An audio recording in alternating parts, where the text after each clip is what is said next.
Hello Motta fam, welcome to Motta guest, first ஒரு Tamil automotive podcast. இன்றைக்கி வந்து நம்ம 185வது மோட்டா கேஸ்ட் எபிசோடில் இருக்கோம். இது வரைக்கும் நம்ம பண்ண எல்லா எபிசோடுமே யூடியூப்லையும் ஸ்பாட்டிஃபைலையும் ஸ்ட்ரீம் ஆகிட்டு இருக்கு. உங்களுக்கு யூடியூப்பில் வீடியோவில் பார்க்க முடியலாம், ஸ்பாட்டிஃபை ஆடியோவில் கேளுங்க.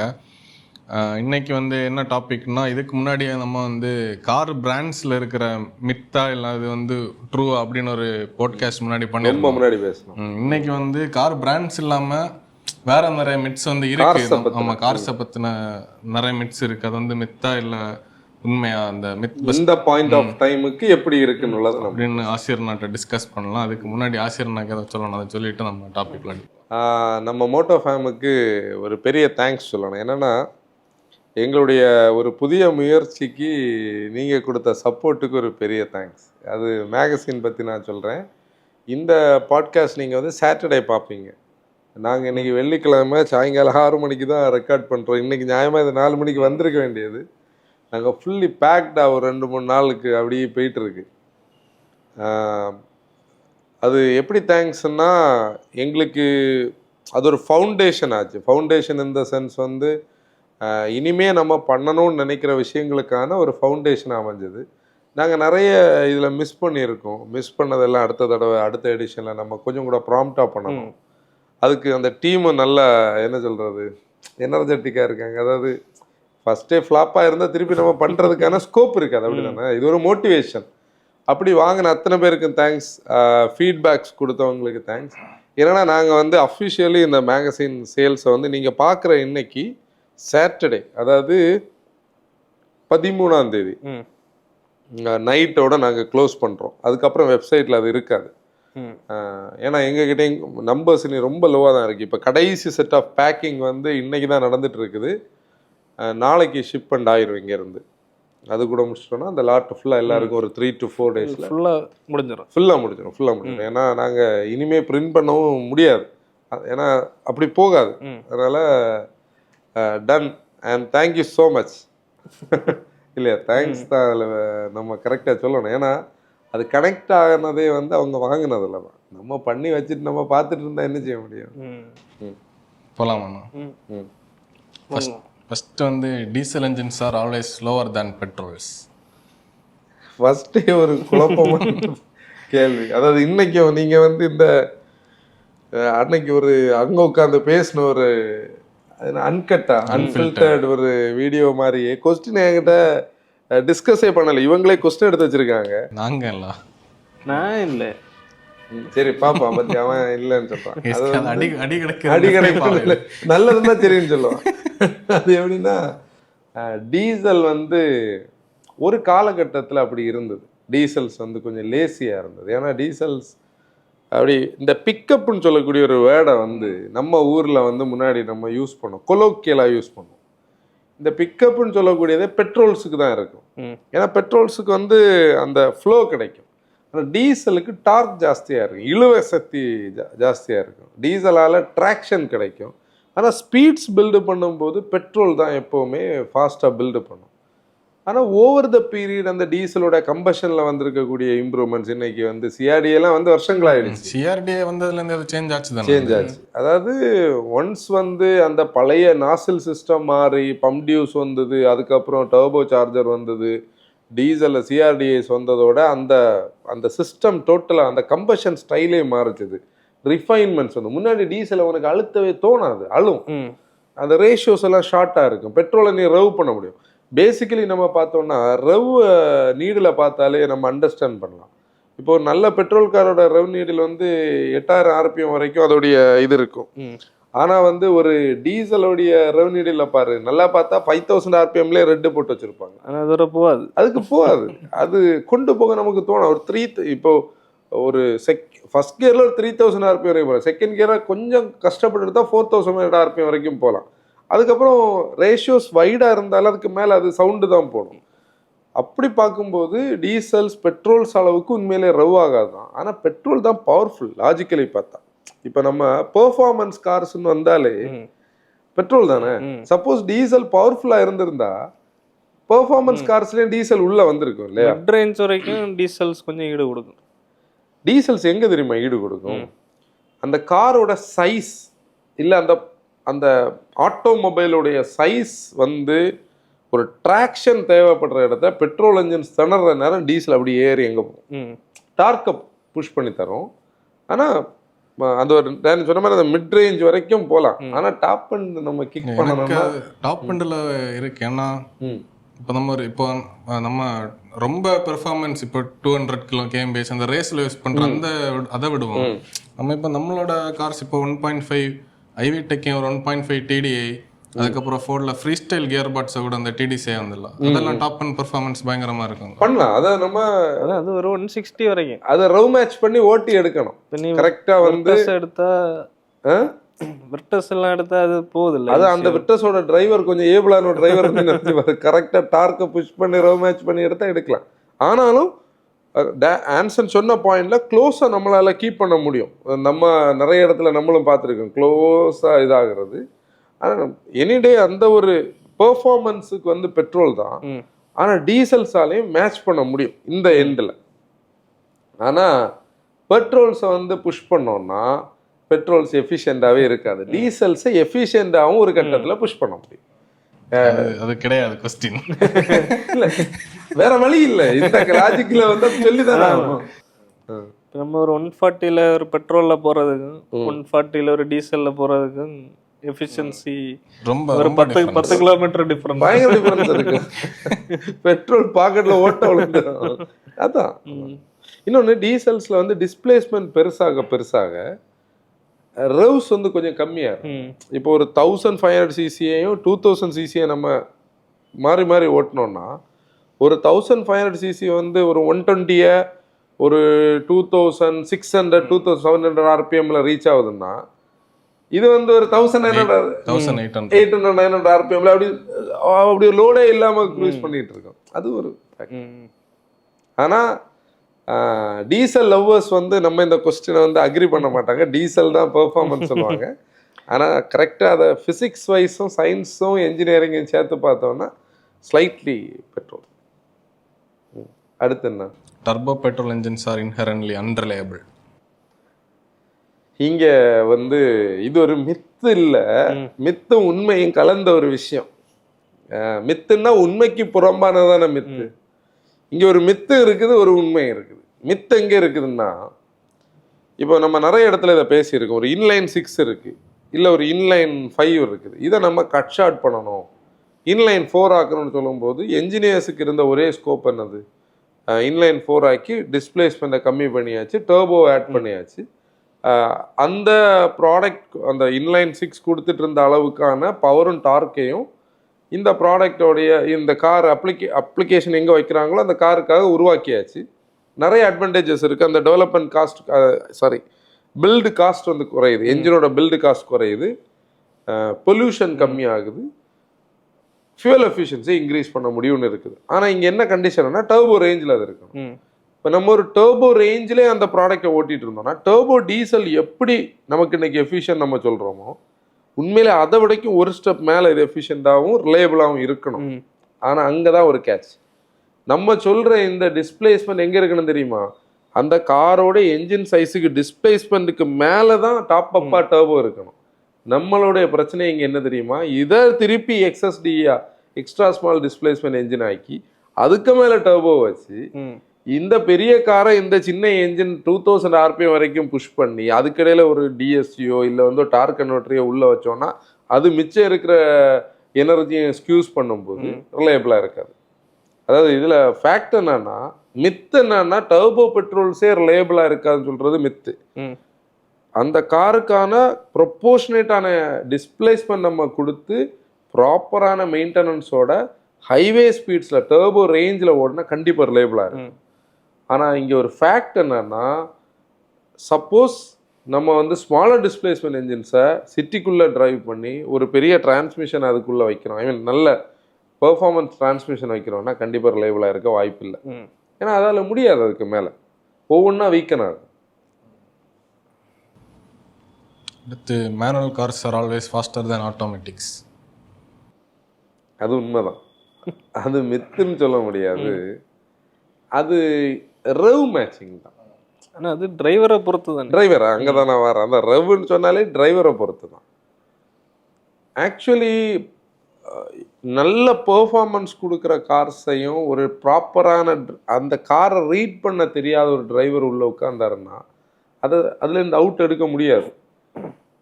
ஒரு அரைகுறை ஒரு ஹாஃபான ஒரு காரையும் அந்த காரை கரெக்டாக ரீட் பண்ணி இதோட பவர் பேண்ட் என்னன்னு அண்டர்ஸ்டாண்ட் பண்ணால் அவரால் பெர்ஃபார்மன்ஸை க்ரியேட் பண்ண முடியும்.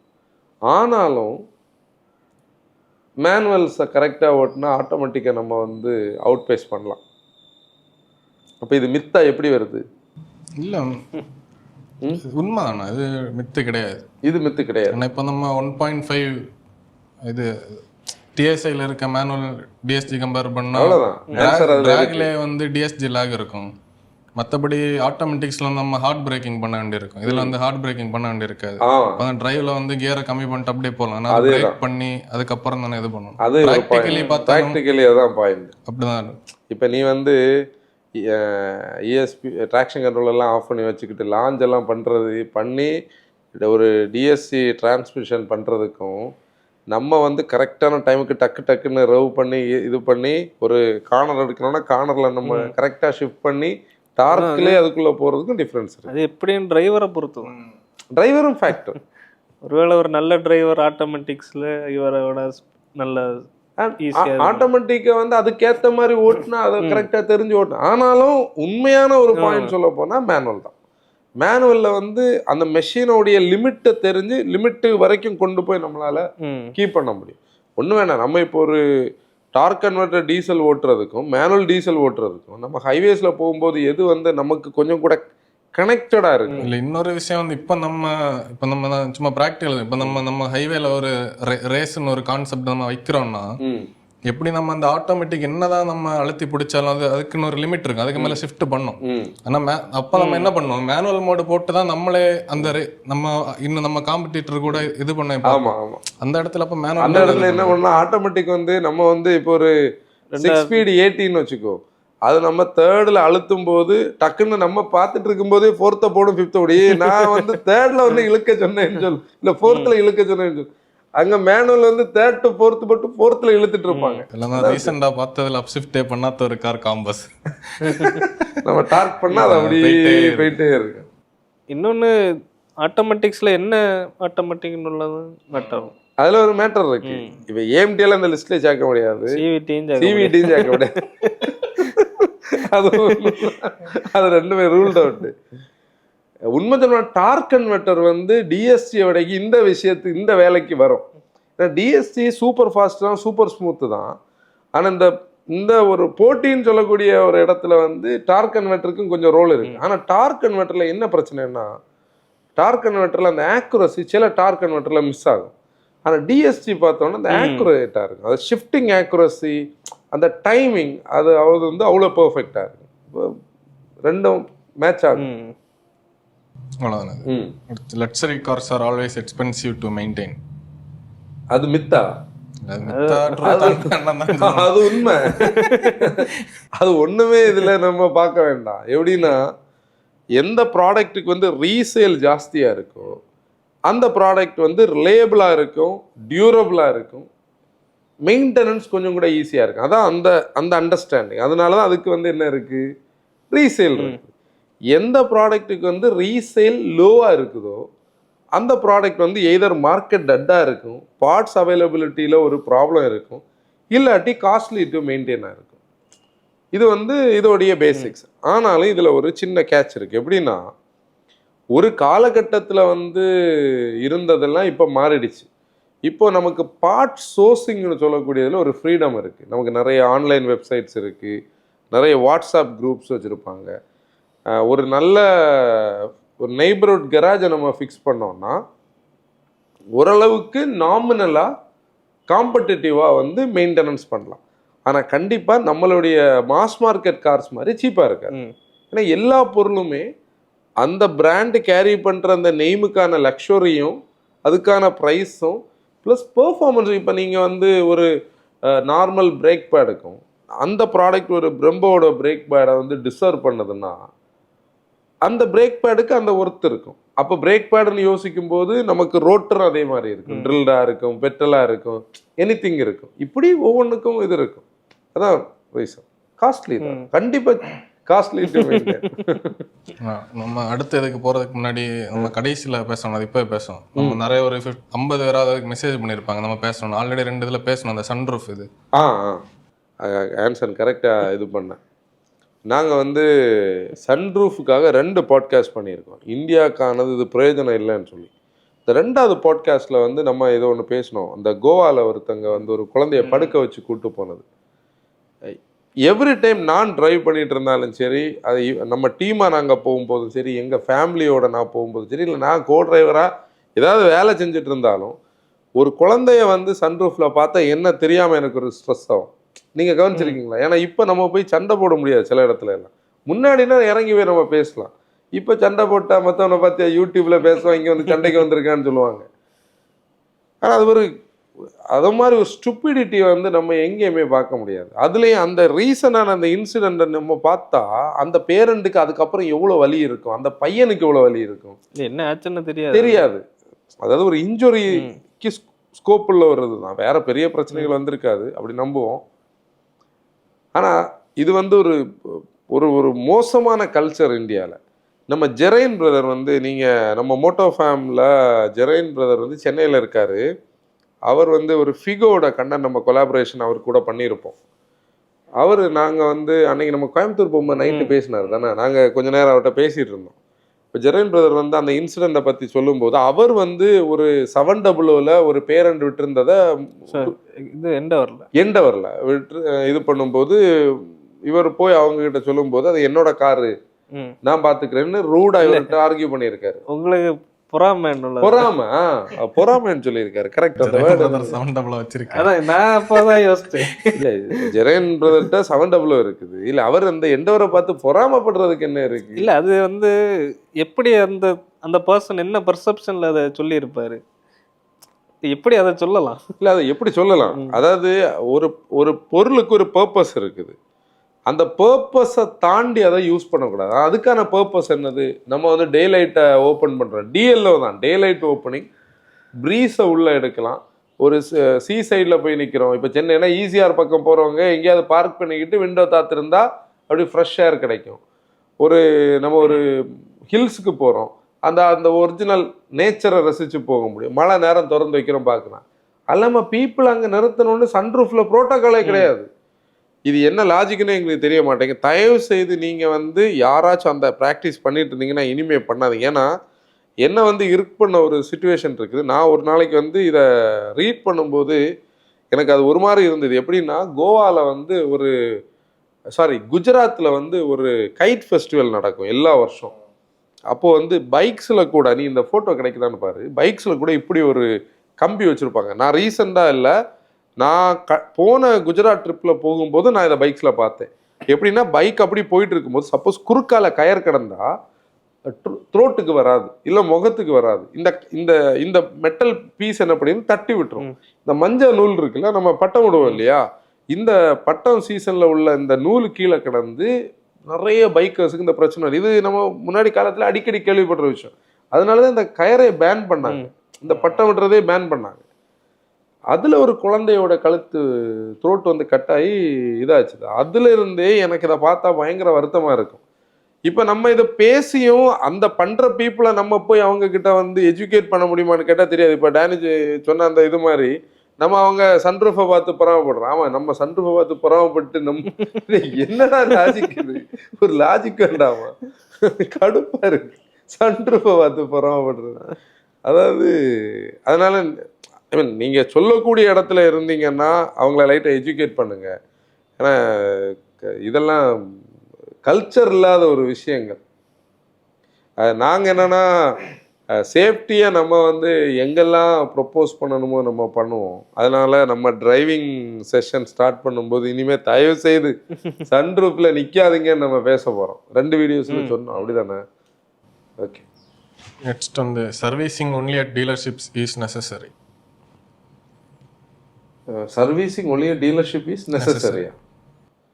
அதாவது இதில் எப்படின்னா இந்த வேரண்டின்னு சொல்லக்கூடிய பீரியட் வரைக்கும் கண்டிப்பாக servicing at dealership is necessary. இல்லைன்னா வேரண்டி கிடைக்காது. அதுக்கு இதை இன்னொரு டைமென்ஷனில் கூட பார்க்க முடியும். மெக்கானிக்ஸ்ன்னு சொல்லக்கூடியவங்களில் 2 டைப்பாக இருப்பாங்க. இது நீங்கள் யாராவது இந்த ஃபீல்டுக்குள்ளே இருக்கிறீங்கன்னா நான் சொல்கிறத ஃபுல்லாக கேட்டுக்கிட்டு நீங்கள் உங்கள் ரியாக்ஷனை சொல்லுங்கள். நான் எல்லாரையும் பொதுவாக சொல்லிட்டேன்னு தப்பாக நினைக்காதீங்க. சிலவங்க நீங்கள் பார்த்தீங்கன்னா எங்களுக்கு கான்டாக்ட்ஸ் ஃபுல்லாக மெக்கானிக்ஸ் கூட தான், அதனால் எங்களுக்கு தெரியும். சிலவங்களை நீங்கள் பார்த்தீங்கன்னா டெய்லி லேர்னிங்கில் இருப்பாங்க.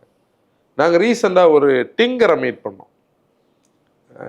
ஆன்சன் இல்லை, நான், டேனி, ஜெரோமா. அதாவது அவருக்கு ஒரு 55 வயசு இருக்கும். அவருடைய எக்ஸ்பீரியன்ஸுக்கு அவர் என்ன பண்ணலாம் தெரியுமா? நாங்கள் அந்த ஒரு தட்டின ஒரு ஃப்ரண்ட் அண்ட் வெஹிக்கிளை கொண்டு போகும்போது அவர் அதை அறகுறையாக அவரோட ஸ்டைலில் ஒரு ரிவெட்டிங் எல்லாம் பண்ணி அது கலத்தாமலே பண்ணியிருக்கலாம். ரிவெட்டிங் பண்ணி கலத்தாமலே லாக் பண்ணியிருக்கலாம். பிளாஸ்டிக் வெல்டிங் எல்லாம் பண்ணலாம். இது ஒரு சின்ன தட்டு தான். அவர் என்ன பண்ணாரு, அந்த ப்ராடக்ட் இது வரைக்கும் அவர் தொட்டதில்லை. அவர் எங்கள்கிட்ட அதையும் சொன்னார், இது என்ன வாய்ப்பு பார்த்ததே இல்லை, வாய்ப்பு இல்லை. அவரே சொன்னார். ஃபர்ஸ்ட் நம்ம உள்ள போகும்போதே அவர் சொன்னார், ப்ராடக்ட் நாங்கள் இப்போ சொல்லலை, நம்ம பிறகு பேசுவோம். எப்படின்னா இதோடைய லாக் சிஸ்டம் எங்கே இருக்குன்னு அவருக்கு தெரியாது. ஒரு 10 நிமிஷம் அந்த வண்டியை ஃபுல்லாக ரீட் பண்ணார். அதோட ஃப்ளவர் பிட் எப்படி இருக்குது, இந்த லாக்கிங் எப்படி இருக்குது, இதில் கிளிப் இருக்கா, இல்லை இதுக்குள்ளே ஸ்க்ரூ இருக்கா, பம்பருக்கு உள்ளே எவ்வளோ ஸ்க்ரூஸ் இருக்குது, எல்லாத்தையும் செக் பண்ணிக்கிட்டு அதுக்கான டூல்ஸை செட் பண்ணி பொறுமையாக டிஸ்பேண்டில் பண்ணி ஃபுல் செட்டை வச்சு எங்கெல்லாம் ஜாயின் பண்ணணுமோ அங்கெல்லாம் பிளாஸ்டிக் வெல்டிங், நெட் வச்சு வெல்டிங், நம்ம இந்த ரீல்ஸ்லாம் பார்க்குறது மாதிரி எஸ் ஷேப் உள்ள வெல்டிங் எல்லாம் பண்ணி அதோடைய பின்னாடி சைடை ஃபுல்லாக கிளியர் பண்ணி தான் செட் பண்ணாது. இந்த மாதிரி உள்ளவங்க சப்போஸ் அந்த ப்ராடக்ட் அவங்களுக்கு பரிச்சயம் இல்லாட்டி கூட அவங்க என்ன பண்ணுவாங்க, அந்த ப்ராடக்டை வேலை செய்வாங்க. இதுதான் நான் ஃபர்ஸ்ட் கேட்டகரியில் சொன்னவங்க. ஒரு நட்டு கூட மிஸ் பண்ணல. அதான் விஷயம்.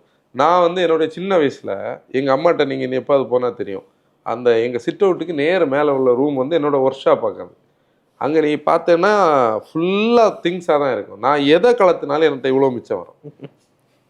சத்தியமாக சொல்லுவேன், எதை நான் கலத்தினாலும் இவ்வளோ போல் ஸ்க்ரூவும் மிச்சம் வரும். இதெல்லாம் நான் சொல்கிறது 9ஆம் கிளாஸில் இருந்துள்ள பீரியடில். அன்னைக்கு நான் ட்ராயரை திறந்தாலே உள்ளே ஃபுல்லாக டூல்ஸும் சோல்ட்ரிங்கும் சாதனங்களும் தான் இருக்கும். அப்போல்லாம் கை ஃபுல்லாக அழுக்காக தான் நான் சுற்றிருப்பேன். இப்போல்லாம் அப்படி ஒரு சாதனம் தொடுறது கூட கிடையாது. லைஃப் மாறியாச்சு. ஆனால் நான் அதிலிருந்து என்ன உருவாக்குன ஒரு காலகட்டத்தில் எப்படி பார்த்தாலும் எதுவும் மிச்சம் வரக்கூடாது. அப்போ என்ன பண்ண தெரியுமா, செல்லோ டேப்பை இழுத்து வச்சு செல்லோ டேப்பில் எல்லா இதையும் ஒட்டி போட்டுட்டு அதில் இதில் உள்ளதுனால நோட் பண்ணி வைப்பேன் அந்த பீரியடில். ஏன்னா ஃபோட்டோலாம் கிடையாதுல்ல அன்றைக்கி. நமக்கு இன்றைக்கெல்லாம் நம்மகிட்ட ஃபோன் இருக்குது, எந்தெந்த இடத்துல என்னெல்லாம் ஓப்பன் இது பண்ண முடியும்.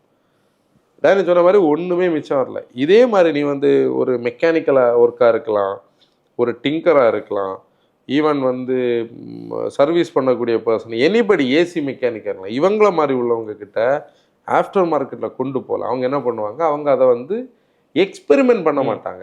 அவங்களுடைய எக்ஸ்பீரியன்ஸை யூஸ் பண்ணி லேர்ன் பண்ணுவாங்க.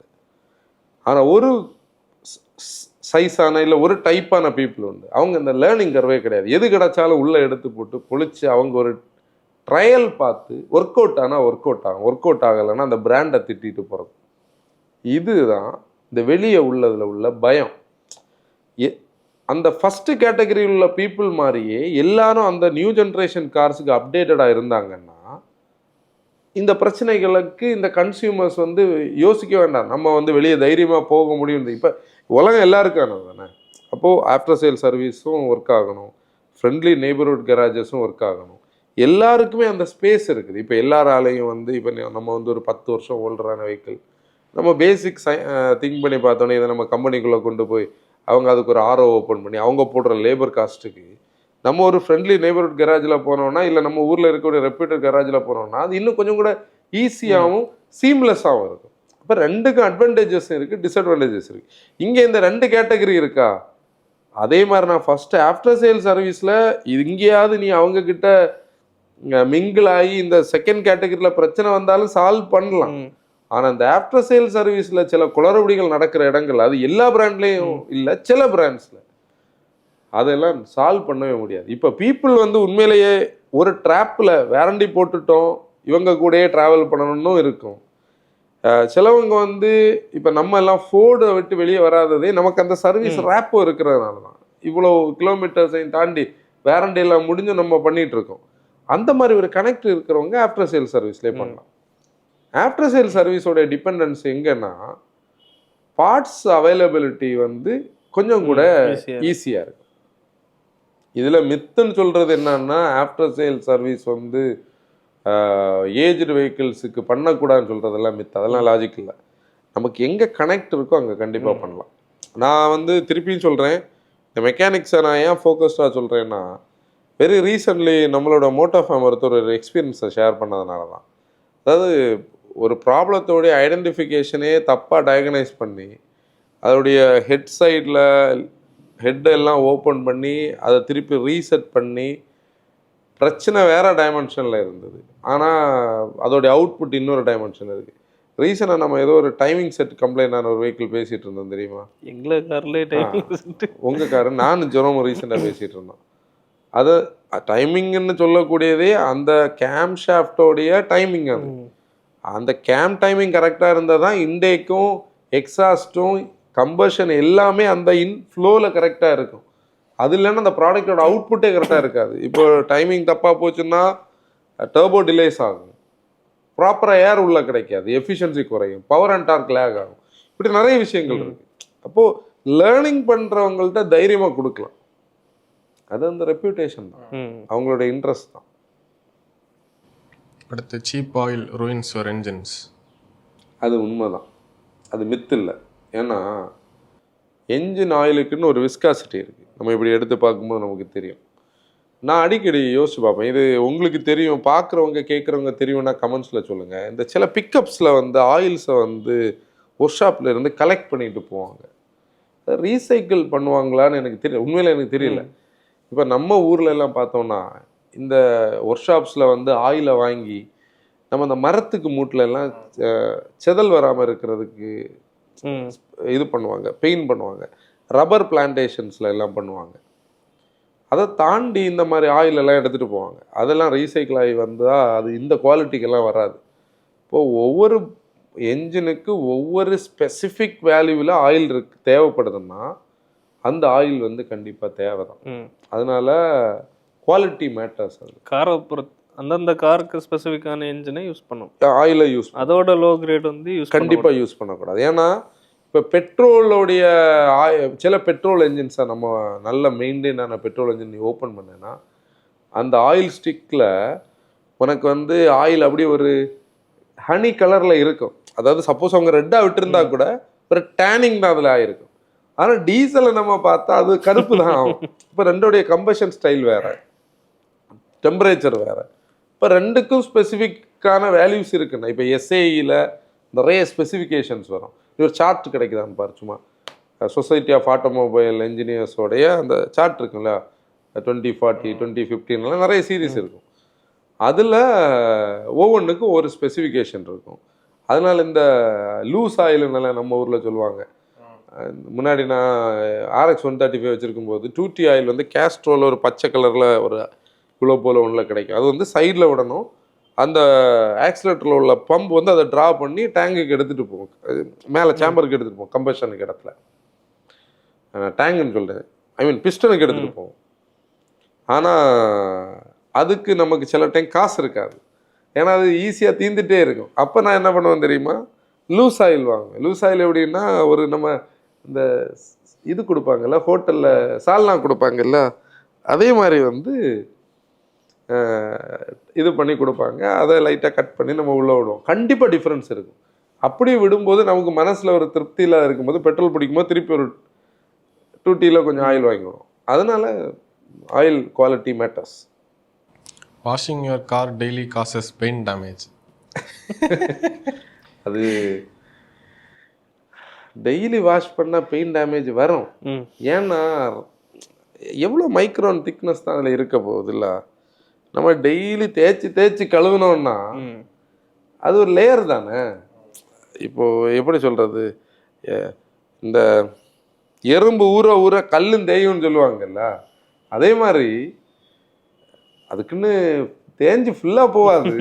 அப்படி போயிருக்கணும்னா எங்கள் பழைய வெண்டோ வந்து இதுக்கு முன்னே வெள்ளை ஆயிருக்கணும். எங்கள் அப்பா சொல்லி அது நீ ரீசெண்டாக மராசா பற்றி கேட்டபோது நான் சொன்னேன். அது எப்படின்னா, நான் ஒரு எக்ஸாம்பிள் சொல்கிறேன். என் தங்கச்சி வீட்டில் முன்னாடி ஒரு வெண்டோ இருந்து இப்போ மராசா இருக்குது, நிறைய பேருக்கு அது தெரியும். என் அத்தா வந்து டெய்லி காலையில் வந்து காரை க்ளீன் பண்ணுவார். அதாவது அவரோட ரொட்டீன் ஒர்க்கே அதுதான். நாங்கள் ரீசெண்டாக கோயம்புத்தூர் போகிறதுக்கு அதை எடுத்துகிட்டு வரும்போது ஆன்சன் வந்து, நீ தானே காலையில் அங்கேருந்து எடுத்துகிட்டு வந்தேன். இல்லை நான் எடுத்துகிட்டு வரல, நான் இங்கே வச்சு கேட்டேன் இன்டீரியர் பார்த்து.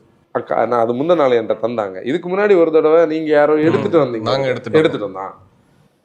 ஆன்சன் வந்து காலையில் நாங்கள் கிளம்பும்போது, இது எப்படி நான் இதை மெயின்டைன் பண்ணுறேன், இது அதாவது அப்படி பிராண்ட் நியூவாக தானே இருக்காது. வெளியில வந்து ஸ்க்ராச்சஸ் அங்கே உள்ள வந்து, அதாவது நமக்கு வந்து அந்த மனசே வராது. நம்ம காலில் தட்டிட்டு தான் உள்ள ஏற தோணும். அவங்க அப்படிதான். அதுலேயும் இந்த கார் பரவாயில்ல, விண்டோ வந்து அப்படி எப்போ பார்த்தாலும் கருகரா நீட்டாக இருக்கும். வெளியே உள்ள ஒரு டஸ்ட்டு கூட நீ பார்த்துருக்க வாய்ப்பே இல்லை, ஒருக்கா கூட. அவர் அதை வந்து வெண்டவை கழுவுன கழுகுக்கு டெய்லி கழுவுனதுக்கு வந்து 2012 இருந்து 2019 வரைக்கும் அது வெளுத்து இருக்கணும் நியாயமா, இல்லை அது கிரே கலர் ஆகிருக்கணும். இப்போ பெயிண்ட் குவாலிட்டி நல்லா இருந்தால் இதாகாது. ஆனால் இன்னைக்குள்ள மாடர்ன் டே கார்ஸ்ல எல்லாம் நம்ம இந்த ரிவ்யூஸ் எல்லாம் பண்ணுற இடத்துல இந்த ஆரஞ்சு பீல் எஃபெக்டும் பெயிண்டோடைய வித்தியாசங்கள் எல்லாம் பார்க்கும்போது டெய்லி கழுகண்டான். ஆனால் நீட்லி மெயின்டைன் பண்ணி வைக்கிறது கண்டிப்பாக நல்லது. மைக்ரோ ஃபைபர் எல்லாம் யூஸ் பண்ணலாம். அது அந்த டஸ்ட் லெவல் ப்ளஸ் மைக்ரோ ஃபைபரோடைய அந்த குவாலிட்டி. மைக்ரோ ஃபைபருக்குன்னு ஒரு ஒரு ஒரு கெப்பாசிட்டி இருக்கு. நான் மைக்ரோ ஃபைபர் டவல் வாங்கி தான் துடைக்கிறேன்னு சொல்லி நிறைய பேர் என்கிட்ட சொல்லுவாங்க.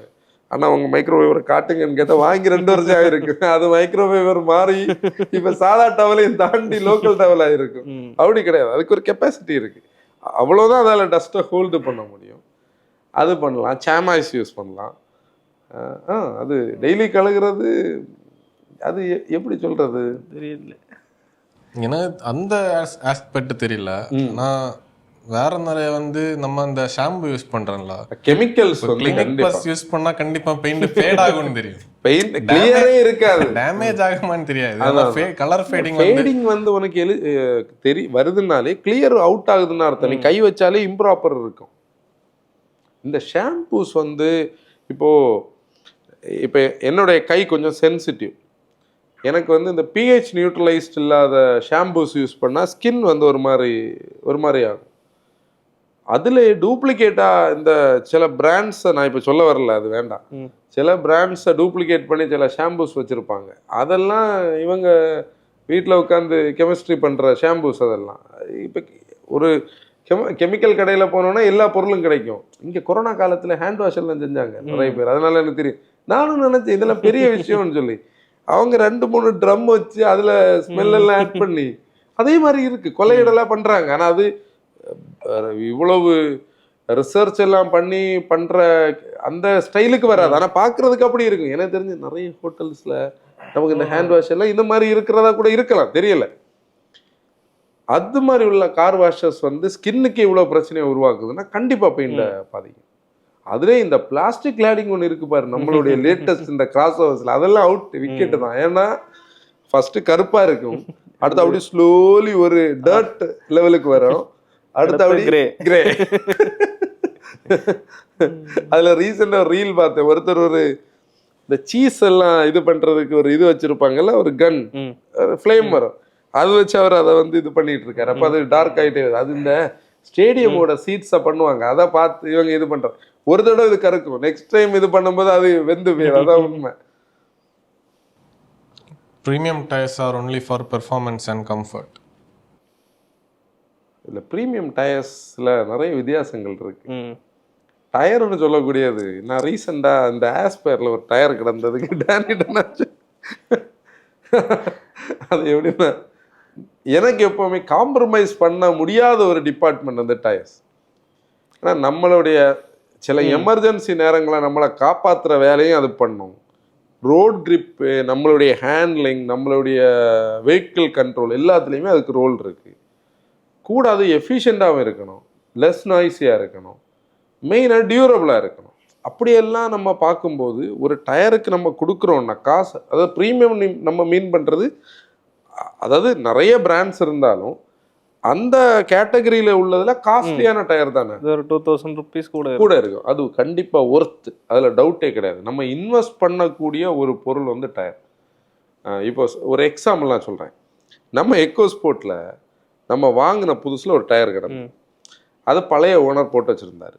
அடுத்து நம்ம ஒரு டயர் போட்டோம், அது வந்து அந்த செக்மெண்ட்டில் அன்னைக்கு இருந்ததில் பெஸ்ட்டு டயர். இப்போ தான் பெஸ்ட். இப்போ அதான் பெஸ்ட், அதில் டவுட் இல்லை. அதாவது எல்லா பராமீட்டர்ஸும் அதை டச் பண்ணும். நம்ம ரீசெண்டாக ஒரு டயர் போட்டோம், அந்த டயர் நம்ம பார்த்தோம்னா கம்ஃபர்ட்டை எங்கேயோ கொண்டு போச்சு. ஆனால் அந்த டயரோட குவாலிட்டி வந்து பழைய டயர் மாதிரி இல்லை. அப்போ டயர்னு சொல்லக்கூடியது கண்டிப்பாக எல்லாத்தையும் டிக் பண்ணணும். நம்மளுடைய இந்தியன் ரோட்ஸுக்கு அது டியூரபிளாக இருக்கணும், சைலண்ட் ஆப்ரேஷன் கொடுக்கணும், கிரிப் இருக்கணும், மெயினாக வெட் கிரிப் இருக்கணும், பிரேக்கிங் சப்போர்ட் இருக்கணும், எஃபிஷியண்டாக இருக்கணும், ஓரளவுக்கு ரோலிங் ரெசிஸ்டன்ஸ் வந்து நல்ல கம்மியாக இருக்கும். அப்படி உள்ளதில் ப்ரீமியமான டயர்ஸ் கிடைக்குதுன்னா கண்டிப்பாக டயரில் நம்ம இன்வெஸ்ட் பண்ணலாம். நான் நிறைய பேர் வந்து கார்ஸுக்குள்ளே சீட்ஸ் எல்லாம் அப்படி பிராண்டெல்லாம் வாங்கி போட்டு வச்சுருப்பாங்க, மியூசிக் சிஸ்டத்துல எல்லாம் அப்படி செலவு பண்ணியிருப்பாங்க. ஆனால் டயரை வந்து லோக்கல் டயரை வாங்கி போட்டு, டயர்ஸை பற்றி அவேர்னஸ் யாரும் பேசியதில்லை, நிறைய பேர் தெரியாது. நம்ம ஒரு கண்டென்ட் பண்ணாத ஒரு ஏரியா டயர் எப்படி பண்ணனான்னு தான் தெரியல. எனக்கு எனக்கு நானே ரீசெண்டாக தான் இந்த டயர்ஸில் உள்ள டிஃப்ரென்ஸ் வந்து ஃபீல் நேரமாக தெரியும். இப்போ இந்த டயர் போட்டால் இந்த மாதிரி இருக்கலாம், ஆனால் அது நமக்கு ஃபீல் பண்ணும்போது தான் உண்மை. அது எப்படின்னா நம்ம குளோபல் ஃபியஸ்டாவில் யூரோப்பில் இருந்து இம்போர்ட்டடான, யூரோப்பில் அங்கே உள்ள கிளைமேட்டுக்கு ஓடுற டயர் வந்து நான் வாங்கி ஒரு 3-4 மாதத்துக்குள்ளே சிப்பிங் ஆச்சுது, ஹேர்லைன் கிராக்ஸ் வந்தது. திருப்பி அவங்க அதே பிராண்டை தான் எனக்கு வந்து வாரண்டியில் கொடுத்துட்டு இருந்தாங்க. கடைசியில் 4 டயரையும் ஒதுக்கிக்கிட்டு நமக்குன்னு அப்போ ஒரு ஆஸ்தான ஒரு டயர் இருந்து அதை வாங்கி போட்டதுக்கப்புறம் தான் மனசுக்கு ஒரு திருப்தி. இப்போ நீ பாரு, குளோபல் நம்ம திருப்பி ஒரு செட் டயர் போட்டிருக்கோம், அது அந்த குவாலிட்டிக்கு இருக்குது, தைரியமாக வச்சு யூஸ் பண்ண. டயரில் நம்ம நோ காம்ப்ரமைஸ், டயர்ல எல்லாம் காம்ப்ரமைஸ் பண்ணால் வாய்ப்பே கிடையாது. நம்ம வந்து ஓட்டுற ஸ்டைலுக்கெல்லாம் டயரில் நம்ம இந்த அல்ட்ரா மைல்னு சொல்லக்கூடியது வந்து, அது அல்ட்ரா மைல்னு சொல்லக்கூடியதுக்காக பிடிக்காதுங்க. இந்த மைலுன்னு ஒரு பேர் வந்தாலே அது எக்கனாமிக்கான டயர்ஸ், இந்த டாக்ஸி பேஸ்டு டயர்ஸ் தான் பிடிப்பாங்க. அதில் எல்லாம் வந்து சர்க்கஸ் காட்ட ஓட்ட ஸ்டைலில் ஓட்டினாங்க, ஒன்றுமே மிச்சம் கிடைக்காது. அல்ட்ரா மைல்னு சொல்லுது ஏதோ ஒரு டயரோட சீரீஸ்ன்னு நினைக்கிறேன், அது இல்லை, நான் அந்த மைலை மீன் பண்ணேன். அடுத்து hybrids require expensive maintenance. Hybrids require expensive maintenance உண்மைதான். ஆனால் போஸ்ட் 8 இயர்ஸ் இல்லை. ஆமாம், எப்படின்னா ஹைபிரிட்ஸோடைய ஒரு அட்வான்டேஜ் என்னென்னா, நிறைய பேருக்கு அதில் ஒரு டவுட் இருக்குது. ஷெட்யூல்டு மெயின்டெனன்ஸ் பீரியடில் ஹைபிரிட் சிஸ்டத்தை நம்ம கை வைக்கணும்னு அவசியமே கிடையாது. உண்மை சொல்ல போனால் சீல்டு பேக் தான். 8 வருஷம் 1,60,000 கிலோமீட்டருக்கு அதில் வேரண்டி இருக்குது. நம்ம அந்த 8 வருஷம் நம்ம ஓட்டி அதை முதலாக்கிக்கிட்டோம்னா அது நஷ்டம் வராது. இந்தியாவுக்கு நாங்கள் இதை வந்து ஒரு 3-4 வருஷமாக சொல்லிட்டு இருக்கோம். இந்தியாவில் டீசல்ல இருந்து ஹைபிரிட் போய் தான் நம்ம ஈவிக்கு போனோம், அதில் நோ காம்ப்ரமைஸ். நிறைய மேனுஃபேக்சரர்ஸ் வந்து ஈவியை இது பண்ணி ஹைபிரிட்டை வந்து பைபாஸ் பண்ணதில் இந்த மார்க்கெட் இவ்வளோ கன்ஃபியூஸ்டாக இருக்குது. ஆனால் ஒரு வருஷம் இல்லை, ஒரு 1.5 வருஷம் தாண்டி நம்ம பார்த்தோம்னா, மேபி அடுத்த வருஷம் நம்ம இந்த டைமில் நம்ம பாட்காஸ்ட் பேசுகிறோன்னா நமக்கு தெரியாது என்ன நடக்கும்னு. இது பாட்காஸ்ட் பேசுவோமான்னு எனக்கு தெரியாது, ஆனால் மார்க்கெட் அப்படி தான் ஆகிருக்கும். எப்படின்னா கண்டிப்பாக ஹைபிரிட்ஸ் நிறைய இருக்கும் நம்ம மார்க்கெட்டில். இப்போ ஹைபிரிட்ஸ் டியூரபிள் தான், எஃபிஷியன்ட்டு தான். ஆனால் நம்ம ரெகுலர் ஐஸ் மாதிரி இப்படி இருக்க வாய்ப்பே இல்லை. ஏன்னா எதெல்லாம் பொருள் கூட இருக்கோ அது வந்து அதுக்கான காஸ்ட்டை வந்து எடுக்க தான். ரொம்ப ஹை இல்லை, கொஞ்சம் ஹை. ஆனால் என்ன விஷயம்னா, ஹைபிரிட்ஸ் வந்து நம்பர்ஸ் கூட காஸ்டிங் குறையும். இப்போ நீ பேட்டரி வந்து ஓயில மட்டும்தான் வாங்கணும்னு ஒரு கட்டம் இருக்கிறத தாண்டி உனக்கு அதுக்கு ஈக்குவலண்டாக ஒரு பேட்டரி, நம்ம ஒரு பாட்காஸ்ட்டில் பேசணும், மொபைலுக்கெல்லாம் அடிஷ்னல் பேட்டரிஸ் கிடைக்கிற காலகட்டம் வந்த போது காஸ்டிங் கொஞ்சம் கம்மியாகும். பெட்ரோல் என்ஜின்ஸ் லாஸ்ட் லாங்கர் தேன் டீசல் என்ஜின்ஸ். அதுவும் நான் ஃபஸ்ட்டு சொன்ன ஸ்டோரி கூட கனெக்ட் ஆகும். அப்ளிகேஷன் தான் இங்கே ஃபேக்டர். டீசல்ஸில் அடிக்கடி ஒரு ரீல்ஸ் சுத்தம். இனோவா நம்ம ஊர்லேயே நம்ம பார்க்கலாமே, இனோவா ஓடுது, ஃபார்ச்சுனர் ஓடுது, ஒரு ஓல்வோ பஸ் ஒன்று உலகத்தையே பல தடவை சுற்றின ஒரு கதை வந்து அடிக்கடி இந்த இதில் ரீல்ஸ்ல எல்லாம் வரும். ஓல்வோ மியூசியமில் வந்து வச்சுருக்காங்க அந்த இன்லைன் 6 என்ஜின்னு சொல்லி எல்லாம் நம்ம பார்த்துருக்கோம். அப்புறம் ஒரு எந்த ப்ராடக்ட் அது வந்து 2.4 மில்லியன் ஓடுனது, 24 லட்சம் ஓடுனது எல்லாம் தான் இருக்கு. ஏதோ கேமரா ஏதோ தான், அதெல்லாம் பெட்ரோல் டாக்ஸி தானே, கேமரா. அப்படியெல்லாம் பார்த்தோம்னா பெட்ரோல் ஸ்லைட்லி பெட்டராக தான் இருக்கும். ஆனால் இதில் என்ன ஆச்சரியப்படுத்துறது என்னன்னா பெட்ரோல்ஸ் வந்து எங்கே இருக்குது, கார்ஸில் இருக்குது. ஆனால் ஹெவி டியூட்டி ஓட்டுற இந்த பஸ்ஸஸில் இவ்வளோ லோடு இவ்வளோ பெரிய என்ஜினாக இருந்தும் பண்ணுதுன்னா அதில் ஃபேக்ட்ஸ் இருக்குது. ஆனாலும் பெட்ரோல் தான் ஃபஸ்ட்டு, பெட்ரோல் தான் ஃபஸ்ட்டு. அதாவது சின்ன அப்ளிகேஷன் வைஸ் நம்ம பார்த்தோம்னா பெட்ரோல் சிம்பிளாக. ஆனால் டீசல்ஸ் வந்து ஹெவி டியூட்டிக்கும் ரிலையபிளாக தான் இருக்கும். பெட்ரோலில் சின்ன டிஸ்பிளேஸ்மெண்ட் என்ஜின்ஸை வந்து ராவா நான் சொல்கிறேன், என்னையவா சொல்கிறேன். இல்லை இப்போ நம்ம இப்போ உள்ள மார்க்கெட்டில் அதை எப்படி சொல்ல முடியும்? டீசல் தான் இன்னைக்குள்ள மார்க்கெட்டில் இந்த டர்போ ஸ்மால் பார்ட்ஸ் எல்லாம் என்ன பண்ண போகுதுன்னு நமக்கு இன்னும் தெரியாது. அப்படி பார்த்தா டீசல்ஸ் தானே டியூரபிளாக இருக்குது. எனக்கு அதில் ஒரு என்னன்னா, இப்போ நம்ம மல்டி ஜெட்டை வந்து நிறைய மைலேஜ் கொடுக்கு. இன்னொன்று வந்து பெட்ரோல் என்ஜின்ஸை வந்து இப்போ ஒரு 2 lakhs கிலோமீட்டர் ஓடிச்சுன்னா அந்த ஃபியூல் எக்கானமி ட்ராப் இருக்குல்ல, அதனால நிறைய ரிலேபிலிட்டி தாண்டி அதை வைக்காம சேல் பண்ணுறாங்க. டீசல் தானே நிறைய வச்சிருக்கணும் அது கம்பேர் பண்ணுறோம். டீசலுக்கு அந்த அந்த ஃபியூல் எக்கானமியோடைய சேஞ்ச் வந்து ரொம்ப எவிடெண்டாக தெரியாது. ஒரு 2 கிலோமீட்டர் ட்ராப் இருந்தாலும் ஆல்ரெடி 20 கிட்ட நெருங்கி நிற்கும். பெட்ரோலில் ட்ராப் வந்து பெரிய ட்ராப் மாதிரி தெரியும். 12லேருந்து 10 கிடைச்சாலே 12 இல்லை, ஒரு 3-4 கிலோமீட்டர் டிஃப்ரென்ஸ் வரும் பெட்ரோல்ஸில். அதான் விஷயம். அடுத்து older cars are always more reliable than newer once.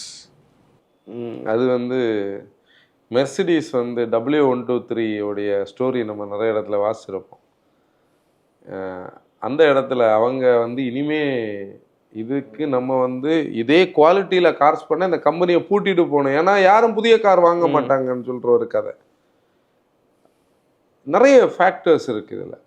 இப்போ நம்ம வந்து ஒரு அம்பாசிடரை வந்து ஒரு 30,000-40,000 ரூபா ஒரு ஸ்கிராப் யார்டில் இருந்து எடுத்து நம்ம அதை ரீபில்டு பண்ணி ஒரு 2 லட்ச ரூபா 3 லட்ச ரூபா செலவு பண்ணி ரீபில்டு பண்ணாலும் அது அதோடைய ஒரு கிரேஸில் அதோடைய ஒரு ஸ்டைலில் ரெடி பண்ணி எடுக்கலாம். ஆனால் நம்ம இப்போ ஓட்டுறோம்ல கார்ஸ் எல்லாம், இதெல்லாம் நம்ம இப்போ நான் வந்து 20 years தாண்டி இதை ரெடி பண்ண சொன்னால் நடக்குமா? 20 years எதுக்கு போகுது. அதான் அப்படி பார்த்தா ஓல்டர் ஜென்ரேஷன் கார்ஸ் வந்து கண்டிப்பாக டியூரபிளாக தான் இருந்திருக்கு. அந்த டியூரபிலிட்டி குறைஞ்சிக்கிட்டு தான் வருது. நான் அண்டர்ஸ்டாண்ட் பண்ணுற ஒரு ஃபீல் என்னன்னா, இனிமே ஒரு கார் வந்து ஒரு 7 வருஷம் பிரச்சனையே பண்ணாமல் நம்ம கூட 7 வருஷம் இருந்தாலே, அதோடைய ஷெல் லைஃப் வந்து 7 years இருந்தாலே அந்த கார் நல்ல ரிலேபிள் கார். ஏன்னா அவ்வளோ காம்ப்ளெக்ஸ் எலக்ட்ரானிக்ஸ் உள்ளே இருக்குது, அவ்வளோ மெகட்ரானிக்ஸ் உள்ளே இருக்குது. அந்த இடத்துல பழைய கார்ஸ் கண்டிப்பாக டியூரபிள் தான், அதில் டவுட்டே கிடையாது. இப்போ இந்த விண்டேஜ் கார்ஸ் இருக்கு, இதெல்லாம் பழசு தானே. இன்னும் 50-60 வருஷமான கார்ஸ் இருக்கு. இப்போ இருக்க கார்ஸ் அந்த மாதிரி விண்டேஜ் எல்லாம் வாய்ப்பே கிடையாது. வரும் கொஞ்சம் 1-2 எண்ணத்தை கலெக்ட் பண்ணி வைக்கலாம். அல்லாமல் நீ இப்போ ஒரு ஸ்கிராப் யார்டில் இருந்து எடுத்து ஸ்டார்ட் பண்ண நினைச்சா இப்போ உள்ள கார்ஸ் ஸ்டார்ட் பண்ண முடியுமா? E20 மிச்சத்தை எல்லாம் அரிச்சிட்டு போயிருக்கோம். அப்படிதான், அது கஷ்டம். Heavier cars are always safer. அப்படிலாம் கிடையாது. இது எங்கே தெரியுமா, இந்த சுற்றி இருக்கிற இடத்துல அம்பாசிடர்னா இந்த இடத்துல எப்படி இருந்திருக்குன்னு தெரியுமானெல்லாம் பீப்புள் பேசுவாங்க. அம்பாசிடரை நான் இங்கே வந்து அதோட க்ளோரி அது அப்படி இருக்கட்டும், நான் அதை என்ன பண்ணலை, டிஸ்ரெஸ்பெக்ட்ஃபுல்லாக இங்கே பேசுகிறேன். நான் இந்தியாவை வீல்ஸில் போட்ட ஒரு கார் அது. இப்போ நான் பிறந்தும் அதில் தான் வீட்டுக்கு வந்திருக்கணும், நீங்களும் அதில் தான் வீட்டுக்கு வந்து பார்க்குறத கேட்குற நிறைய பேரும் அவங்களோட ஃபஸ்ட்டு ரைடுன்னு சொல்லக்கூடிய அதாக தான் இருக்கும். ஆனால் இந்த கிராஷ் எனர்ஜின்னு சொல்லக்கூடிய ஒரு விஷயம் இதில் இருக்குது. லோடு பாத் இருக்குது, கிரம்பிள் சோன்ஸ் இருக்குது. அது ஹெவியராக இருக்கிறது சேஃபராக இருக்கணும்னு அர்த்தம் கிடையாது. ஹை ஸ்பீட் இம்பேக்டில் வெளியே பார்க்கும்போது டென்டும் பிரேக்கேஜும் கம்மியாக இருக்கும். ஆனால் பேசஞ்சர்ஸுக்கு உள்ளே கிடைக்கிற இம்பேக்டோட எனர்ஜி லெவல் ரொம்ப பெருசு. அதுக்காக ரொம்ப லைட்டரும் சேஃப் இல்லை.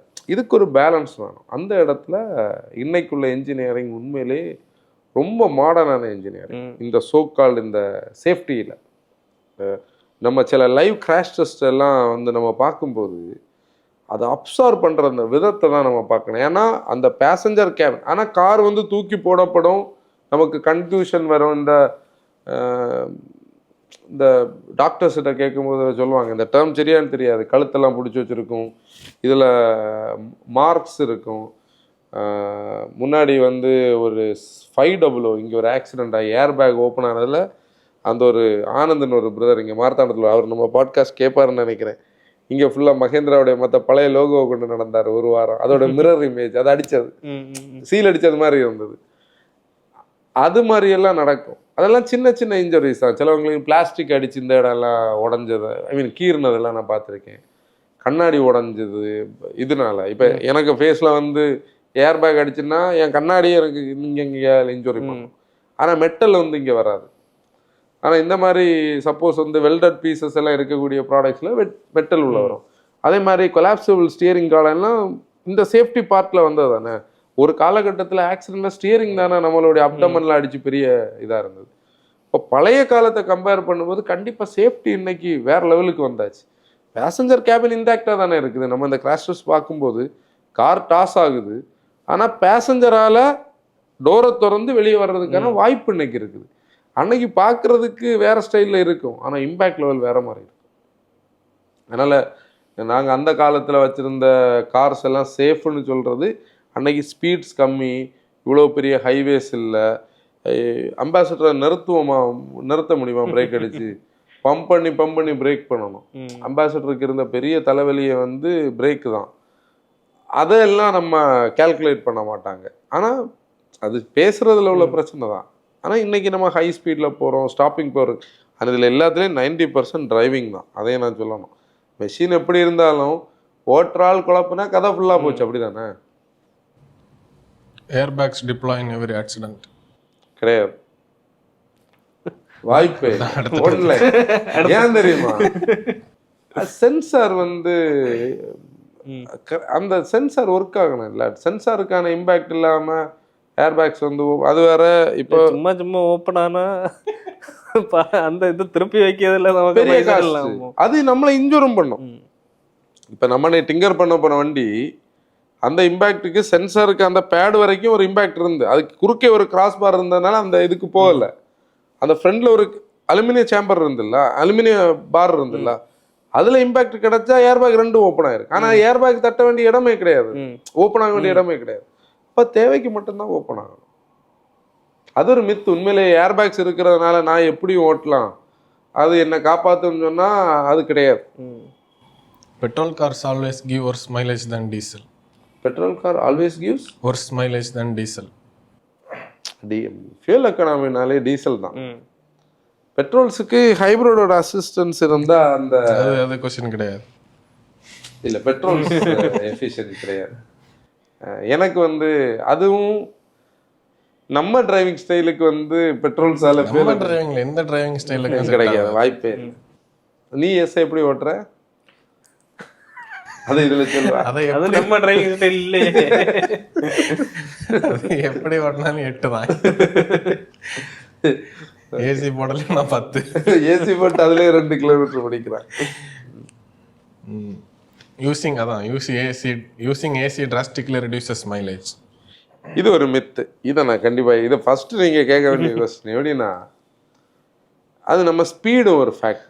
இப்போ நம்ம வந்து ஹைவேஸ்ல போயிட்டே இருக்கோம், விண்டோஸை ரோல் டவுன் பண்ணி வச்சுருக்கோம்னு எப்பவுமே காற்று உள்ள வருது, ட்ராகை கிரியேட் பண்ணும். நம்ம ஏரோடைனமிக்ஸில் எப்போவுமே பேசும்போது ட்ராக் கோஎஃபிஷியன்ட் ஒன்று சிடியில் பேசுவோம், 0.29, 0.30.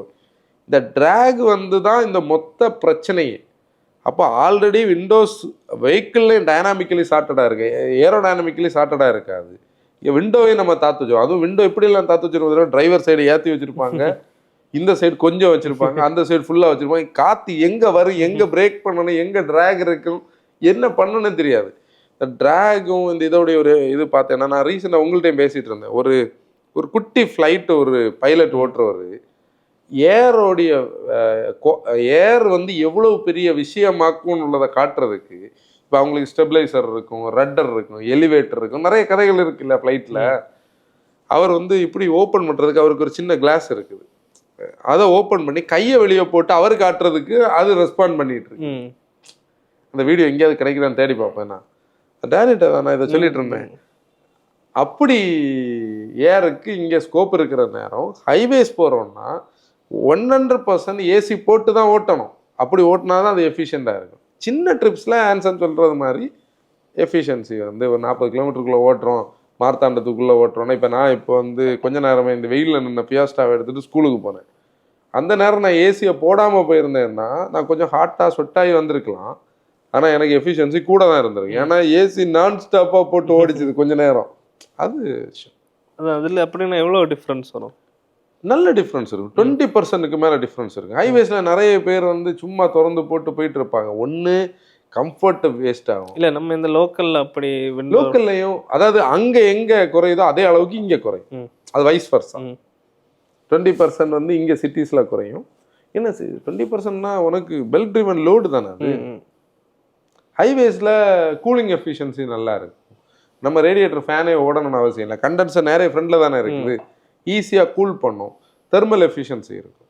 அதனால் சிட்டிக்குள்ளே ஏசி போட்டு ஓட்டுனா ஃபியூல் எஃபிஷியன்சி கண்டிப்பாக குறையும். சின்னதாக ஹைவேஸில் ஏசி போட்டு ஓட்டுனா குறையவே செய்யாது, கூட தான் செய்யும் ரெகுலராக வரைக்கும். இந்த மித்து வந்து முன்னாடியே நிறைய இடத்துல நிறைய பேர் சொல்லி கேள்விப்பட்டிருக்கேன். Hatchbacks depreciate faster than sedans.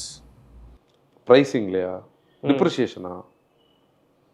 இல்லை, ஹேட்ச்பேக்ஸுக்கு எப்போவுமே ரீசேல் ஜாஸ்தி, செடான்ஸுக்கு இப்போ கம்மி. சரி, இப்போ உள்ள குஸ்தின் இல்லைன்னு நினைக்கிறேன். கரண்ட் மார்க்கெட்டுக்கார குஸ்தின் இல்லை. Current market your mistake bro. அடுத்த கொஸ்டின். இல்லை, பேசிக்கலி பார்த்தோன்னா ஹேட்ச்பேக்ஸ் இல்லை, ஹேட்ச்பேக்ஸ் செடான்ஸ் தான் டிப்ரிசியேஷன் நினைக்கிறேன். செடான்ஸ் நம்ம மாற்றிட்டு எஸ்யூவி போட்டா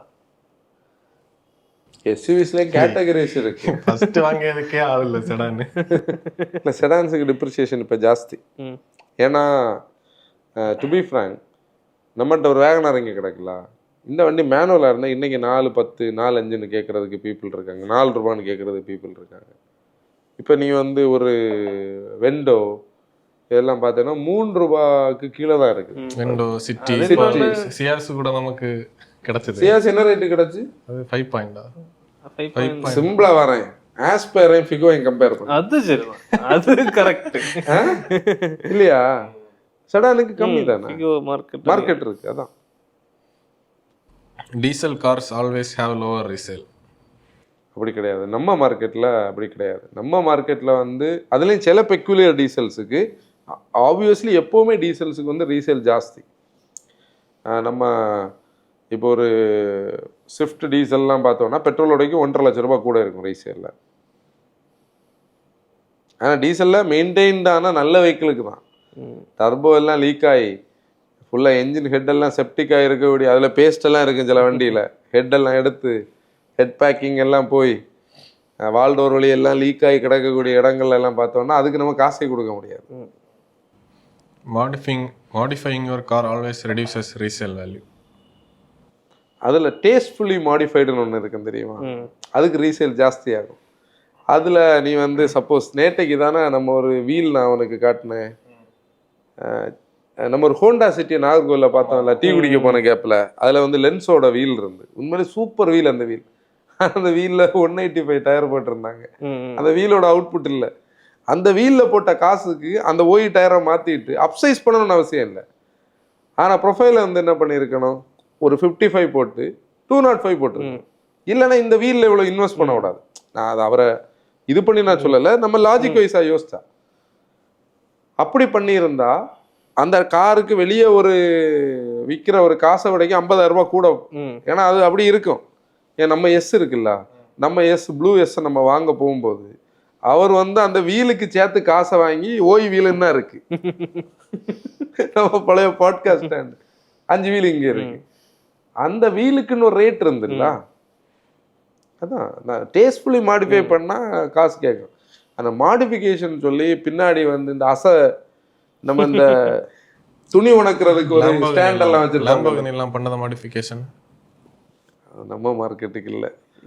இல்ல அது இல்ல, நம்ம இந்த சிட்டியா லாம்போகினி. ஐயோ அதெல்லாம் சொல்லாது. அதுதான் நான் சொன்னது. அதாவது நம்ம இப்ப எல்லாம் ரீல் பார்த்தோம் ஸ்கிராப்புக்கு. ஐயோ அது பார்த்தாலே சில நேரம் இந்த ஸ்பார்க்கோடைய வீல் இந்த அது மட் ஃபிளாப்ஸு பேக்கில் வந்து ஒரு என்ன அதுக்கு பேரை சொல்ல தெரியாது, ஒரு ஸ்பாய்லர்னு சொல்லி கொஞ்சம் சாதனங்கள், அடுத்து ஆண்டனான்னு சொல்லி கொஞ்சம், அடுத்துல கொஞ்சம் ஏர் டேம் ஃபிட்டிங். அதாவது ஒரு செடானில் ஏர் ஸ்கூப்புக்கு அதில் ஒரு பெட்டி மாதிரி ஒன்று செஞ்சு வச்சுருப்பாங்க. ஃப்ரெண்டு கிரில்ல வந்து நம்ம மணல் அரிக்க அரிப்பெல்லாம் எடுத்து வச்சிருப்பாங்க. இது மாதிரி எல்லாம் சிலதுக்கு நல்லா இருக்கு. அது டேஸ்ட்ஃபுல்லி, அதான் அந்த டேஸ்ட்டுக்குன்னு ஒரு ஸ்கோப் இருக்கு. நான் வந்து அன்னைக்கு ரோடு கிராஸ் பண்ண நிற்கும் போது காம்பஸ் வருது நில்லுங்கன்னு டேனி சொன்னேன். காம்பஸா? இங்க எங்க காம்பஸ் வந்து ஒரு பிரஸ்ஸாதான் போச்சு. இதுல எங்கடா காம்பஸ் கேட்டா அது ஃப்ரெண்ட் வந்து காம்பஸ் மாதிரி இருக்கு. இதே காம்பஸ் மாதிரி இல்லை, அந்த கிரில் வச்சு. அதான் அது அதுக்கெல்லாம் நம்ம லாஜிக். நம்ம இப்போ போய் அந்த யூஸ் காரில் அதை பார்க்க போகிறோம்னு வச்சுக்கோ, ஒரு ஸ்டாக்காக ஒன்று நிற்கிது, இந்த மாதிரி ஒரு இதாக நிற்கிதுன்னா டேனி சொன்ன மாதிரி இதை க்ளவுன்னு தான் நம்ம சொல்லுவோம். அதான் வயசு. ஏன்னா கேரளாவில் சில அது ஏன் நான் கேரளான்னு சொல்கிறேன், அந்த மாட்ஸோன் கண்ட்ரின்னு அதை சொல்லுவாங்க. அந்த மாடிஃபிகேஷன் கொஞ்சம் டேஸ்ட்ஃபுல்லி மாடிஃபை பண்ணி வச்சுருப்பாங்க. அதுக்காக தமிழில் கண்டன் பண்ணிட்டு கேரளா சைடு நாங்கள் பேசுகிறோம் டைப்ஸ் நினைக்காதீங்க. அது கார்ஸ் பார்க்குறவங்களுக்கு தெரியும். சில போலோஸ், ஐயோ சில போலோ எல்லாம் பார்த்தா டைப் ஒன் சிட்டி சென்னுக்குன்னு சொல்லி ஒரு இன்ஸ்டா பேஜ், ஒரு ஃபேஸ்புக் பேஜ், அவர் சென்னை வச்சே ஒரு ஒர்க் ஷாப் ரன் பண்ணிட்டு இருக்காரு. டேஸ்ட்ஃபுல்லி மாடிஃபைனா டேஸ்ட். அதுலேயும் அவங்களுக்கு ஒரு கிரே பீஸ் ஒன்று நம்மகிட்ட அந்த ஃபோட்டோஸ் இருந்து நம்ம பழைய சென்னை வேலை பண்ணலான்னு சொல்கிறதுக்கு ஒரு வைப்பரை பேக்கில் வைப்பாங்க, அதில் ஒரு வாட்டருக்கான ஒரு ஸ்டாக் வைப்பாங்க, சென்னோட லுக்கே மாறும். அப்புறம் ஒரு சின்ன ஸ்பேஸரை போட்டு ஒரு டயரை போடுவாங்க, அதோட லுக்கு மாறும். அப்படிலாம் பண்ணால் அழகாக தான். 50,000 ரூபா விற்கிற சென்னு 2 லட்ச ரூபா விற்கும். ஆனால் நான் அந்த சென்னுக்கு எக்ஸாம்பிள் அவங்களுக்கு சொல்கிறேன். இதே சென்னை நம்ம டைட்டஸோட பெயின் பூத்துல பச்சை கலர் கருப்பு கலர் அடிச்சாங்க தெரியுமா, அதுக்கு நீ காசு கொடுப்பியா? பார்த்துட்டு இருந்தா பாவம். நம்ம ஒண்ணு செய்ய முடியாது. நம்ம டைட்டஸ் வந்து போன பாட்காஸ்ட்லயே ஒருத்தர் கமெண்ட் பண்ணிருந்தாரு, டைட்டஸ் நல்ல ஃபேமஸ் ஆயிட்டாரு. டைட்டஸ் நம்ம காட்டுவோம், அடுத்து நம்ம பண்ணும்போது காட்டலாம். நம்ம காட்ட வேண்டியது இருக்கு, ஒரு வீடியோ இருக்கு மேன். அதான் நானும் சொன்னேன். Cars with manual transmission sell better then ஆட்டோமேட்டிக்ஸ் in India. இது இதுல புதுசுல சொல்றியா ரீசேல்ல சொல்றியா? இப்ப பத்தி தானே பேசணும். ரீசேல் கிடையாது, நியூ கார்ஸ்ல ஒரு ரீசெண்ட் ஒரு சர்வே இருக்கு பாரு. இந்த சர்வேயோட டேட்டா டைம் ஆச்சா? சர்வேயோட டேட்டா வந்து கலெக்ட் பண்றதுக்கான லிங்க் எனக்கு டைம் கொடுத்தா நான் தேடி தரலாம். சம் 60% ஆஃப் பையர்ஸ் 20 லட்ச ரூபாய்க்கு மேலே வாங்குறதுல ஆட்டோமேட்டிக்காக ஆஃப் பண்ணுறாங்கன்னு ஒரு டேட்டா சொல்லுது. அதே டேட்டா தான் 80% பேர் சன்ரூஃப் வாங்குறாங்கன்னு சொல்லுது. சன்ரூஃப் ஃபோர்ஸ்ஃபுல்லி போடப்பட்டது, ஆனால் அது இல்லாமல் இல்லை டாப் அண்டில். ஆனால் ஆட்டோமேட்டிக் இன்னைக்கு வந்து கன்வீனியன்ஸ், இன்னொன்று ஆட்டோமேட்டிக்ஸ் நம்ம மார்க்கெட்டுக்கு ஏற்ற மாதிரி, நம்ம ரோடுக்கு ஏற்ற மாதிரி நல்லா இருக்கு. Cars with higher mileage cannot be sold at a good price. அது உண்மைதான். நம்ம இப்போ ஒரு யூஸ் மைலேஜ்னு உண்மையான இந்த டேமே ஒரு மைலேஜ்னு சொல்லக்கூடியது ஓடோமீட்டர் ரீடிங். நான் அதனால அதை எப்பவுமே ஃபேல் எக்கானமின்னு சொல்லி நம்ம தம்ப்நெயில்ல வந்து சிலது மைலேஜ் போடுவோம், அது புரியாதனால நம்ம மைலேஜ்னு போடுவோம். மைலேஜ்னு சொல்லக்கூடிய டேமே ஓடோ தான், ஓடோடைய ரீடிங். இப்போ கிறிஸ்டா, இன்னோவா, ஃபார்ச்சுனரை தாண்டி ஈவன் ஸ்விஃப்ட்டும் டிசைரையும் கூட சேர்க்கலாம். ஐ மீன் அந்த 1.3 மல்டிஜெட் சீரீஸில் சேர்க்கலாம். அது என்ன தெரிஞ்ச 75 PS தான் கொஞ்சம் கூட நல்லா இருக்குது. 90 PS கூட கொஞ்சம் அது ஒரு ஃபேக்ட். இந்த எர்டிகாலாம் பழசெல்லாம் சொல்கிறத உடைக்கும். 75 PS டியூனில் இருக்க ஸ்விஃப்ட், டிசைர், ரிட்ஸ் எல்லாம் பார்த்தோன்னா ரீசேல் கிலோமீட்டர் ஓடினாலும் பிரச்சனை இல்லைன்னு சொல்லக்கூடிய ஸ்டைலில் இருக்குது. மற்றபடி நம்ம சம்திங் பாஸ்ட் 120 இருந்தாலே 115 இருந்தாலே நமக்கு ஒரு கன்சர்ன் இருக்கும். ஏன்னா இதில் என்னென்ன நம்ம மாற்ற வேண்டி வரும். ஆனால் இதில் ஒரு விஷயம் இருக்குது, நம்ம அதையும் இதில் பேசிடுவோம். இந்த 80ன்னு சொல்லக்கூடிய நம்பர்ஸில் நீங்கள் யூஸ் காரில் பார்க்குறீங்கன்னா அந்த அது 80 உள்ளதை ப்ரூவ் பண்ணுறதுக்கான டாக்குமெண்ட்ஸ் ஒரு 60 to 80 அந்த அந்த அதுலேயும் அந்த சில வண்டி ஒரு 21, 22 உள்ள கார் 80 இருந்தா பிரச்சனை. 2015 காரு, 2013 காரு 80 அது என்ன மேஜிக் நம்பர்ன்னு தான் தெரிய மாட்டேங்குது. அது வந்து சர்வீஸ் ஹிஸ்ட்ரி இருக்கு 2021 வரைக்கும் இருக்கு. அடுத்த 4 வருஷம் எங்கன்னு கேட்டால் அது கஸ்டமர் காட்டலைன்னு சொல்லுவாங்க. ஏன்னா நான் வந்து ஒரு இன்ஸ்டாகிராமில் ஒருத்தர் ரீல் போடுறவர ரீசெண்டாக பார்த்தா அவருடைய வேலையை மீட்டரை ரோல் பேக் பண்ணுறதே ஒரு ரீலாக பண்ணி காட்டிட்டு இருக்காரு. எப்படி போயிட்டு இருக்குன்னு பாரு நம்ம மார்க்கெட். இதில் நான் அந்த பேஜை எடுத்து உங்களுக்கு அனுப்பிவிட்டேன், நம்ம குரூப்பில் கிடக்கு. அதாவது 1,20,000 இருக்குன்னு வச்சுக்கோ. ஒரு லேப்டாப்பை வச்சு இப்போ இதெல்லாம் தானே இவங்களுக்கு வேலை. இந்த மெக்கானிக்குனாலே இவங்க நினச்சிருக்கிறது என்னன்னா, ஒரு லேப்டாப் வச்சு 4 ஒயரை குத்திட்டு இது மாதிரி தான் பண்ணாலே அது மெக்கானிக் ஆயிடுது. இந்த இது என்ன பண்ணுவாங்க, மீட்டரை வந்து ரோல் பேக் பண்ணி நம்ம 80 கேட்டோம்னா 80, 75 கேட்டோம்னா 75. அதனால் ஹை மைலேஜ் கார்ஸ் வந்து சில கார்ஸ் நம்பி வாங்கலாம், நமக்கு தெரிஞ்ச கார்ஸ் வாங்கலாம். ஆனால் ஐ மீன் லோ நம்பர்ஸ் இருக்கிறதையும் நம்ம நம்ப முடியாது. இன்னொரு ஆஸ்பெக்ட் இருக்குல்ல, ஒரு வெல் மெயின்டைன்டு ஹை மைலேஜ் காருக்கும் அதுலேயும் அது ஃபேக்ட். அது சொல்ல அதை எக்ஸ்பிளைன் பண்ண கரெக்ட். நீங்கள் தான் எக்ஸ்பிளைன் பண்ணணும். இப்போ வந்து நம்மளுடைய எக்கோ ஸ்போர்ட் வந்து நம்ம 122 சில்லறையில் இருக்கும். ஒரு 50,000 ஓடுன எக்கோ ஸ்போர்ட்டு நம்ம வண்டி மாதிரி இருக்காது. சில வண்டி நம்ம வண்டி நீட்டாக இருக்கு. நம்ம இப்போ 35,000 ஒரு வண்டி, 58,000 அதில் 35 நம்பி நம்ம போனோம் தெரியுமா, 6 மணி நேரம் டிராவல் பண்ணி. அதெல்லாம் பார்த்தாலே கடுப்பாயிட்டு. அதான் கிலோமீட்டரை வச்சு நம்ம எதையுமே கெஸ் பண்ண முடியாது. அதனால அந்த வெஹிக்கிளோடைய ஹிஸ்ட்ரி தான் ஸ்பீக்ஸ். அந்த ஓனர் தான் ஓனர், அந்த பிராண்டு எல்லாம் சேர்ந்தது அது. அவ்வளோதானா, முடிஞ்சா? இனி மித்து இருக்கா? வேற மித்து இருக்காங்க. மித்த வந்து கமெண்ட்ஸ்ல போடிய மித்தெல்லாம் அடுத்து உடைக்கப்படும். ஓகே. இதப்ப நீ வந்து இதுல போட லிங்க் எதுவும் இல்லைல்ல? அல்லனா ஒன்ன வந்து கமெண்ட்ஸ்ல போடுவாங்க. இந்த பாட்காஸ்ட்ல ஒரு 5 ஏதாவது அண்ணன் போட்டோ எடுத்து தரேன், லிங்க் எடுத்து தரேன்லாம் சொல்லிச்சு. அது வந்து வரலன்னா அண்ணன் எடுத்து தரலன்னு மேல போட்டா. அது எப்படின்னா, நாங்க வந்து ஒரு டைட் ஷெடியூல்ல ஓடிட்டு இருப்போம். இப்ப ஆன்சனுக்கு சமாளிப்பு இல்லை, நான் அவனையும் சேர்த்தாக்குன்னு சொல்றேன், உனக்கு உன் சார்பாக்குன்னு சொல்றேன். ஆன்சனுக்கு வந்து இன்னைக்கு உள்ள டேல இருந்து சண்டே தாண்டறதுக்குள்ள 2 வீடியோ எடிட் பண்ணேன். அப்படிதானா? இதுக்கிடையில ஆன்சன் என்ன சில நேரம் கூப்பிடுற நேரம், ஆன்சர் நான் வெளியே இருக்கேன்டா கண்டிப்பா அனுப்பேன்னு சொல்லுவேன். நான் ராத்திரி லேட்டா வரும்போது சண்டே வந்து 12 மணிக்கு நம்ம ரிவ்யூ போடுவோம்ல. ஆமா, பாசிட்டிவிட்டி போடணும். 11:30 வரும். அப்படி எல்லாம் நடக்கும். அது நம்ம உழைப்பாளி. கட் பண்ணோம், க்ளோஸ் பண்ணோம். ஓகே, மோட்டா இன்னைக்கு எபிசோட் க்ளோஸ் பண்ணிடலாம். நம்மளுடைய பழைய பாட்காஸ்ட்ல யூடியூப்ல ஸ்பாட்டிஃபைல ஸ்ட்ரீம் ஆயிட்டு இருக்கு. போய் பாருங்க, கேளுங்க. This is Anson signing off. ஆசிர் டிரைவ் ரெஸ்பான்சிபிலிட்டி.